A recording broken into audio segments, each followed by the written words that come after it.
બનાસકાંઠાના થરાદ નજીક થરાદ ધાનેરા હાઈવે ઉપર એક ગમખ્વાર માર્ગ અકસ્માત સર્જાયો હોવાના સમાચાર સામે આવ્યા છે।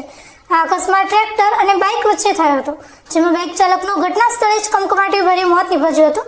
અકસ્માતની આ ઘટનાને પગલે હાઈવે પર ટ્રાફિક જામની સ્થિતિ સર્જાઈ હતી અને આસપાસના લોકોના ટોળે ઘટના સ્થળે એકઠા થઈ ગયા હતા।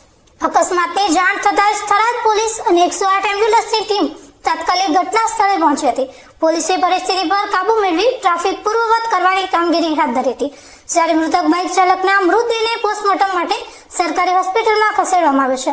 આ અંગે પોલીસે અકસ્માતનો ગુનો નોંધીને કાયદેસરની કાર્યવાહી શરૂ કરી છે।